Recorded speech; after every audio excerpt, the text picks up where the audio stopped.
Gal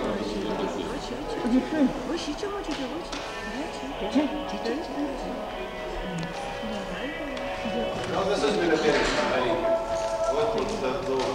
Nenorit visų biuletenių? Visų nenorit biuletenių?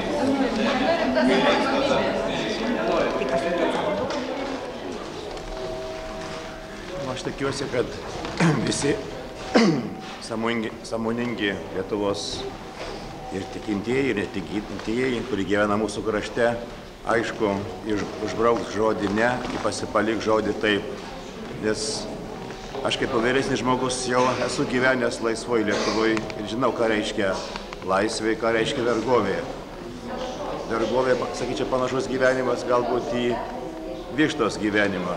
Yra šiandien žmonių, kurie pasitenkina pasikapstyti šiukšlinę, palesti grūdą ir būti patenkinta.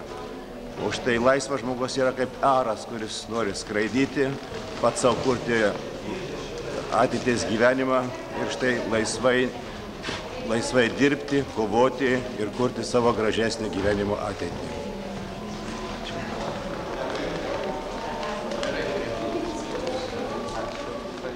Nu ką galiu pasakyti, patikėti tik tai, kad vis tik mes žodžiu galbūt, ne galbūt, bet po 50 metų tikrai sulauksim savo, kai sakant, tikros nepriklausomybės.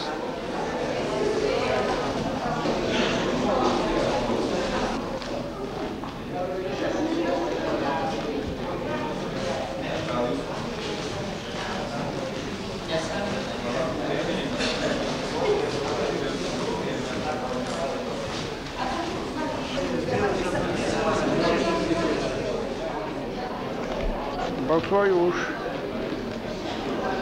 savo vaikų, anūkų ateitį. Nors mieste dar ankstus rytas ramu, tačiau čia žmonės eina vienas paskui kitą, tiesiog pilna žmonių.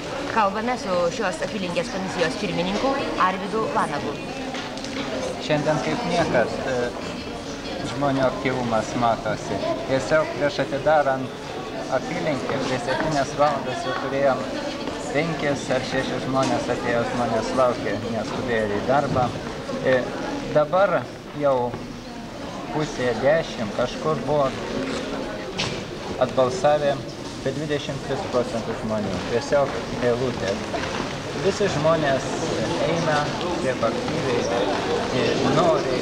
Tiesiog kai kurie pasako, kad aš tikrai balsuoju už tą.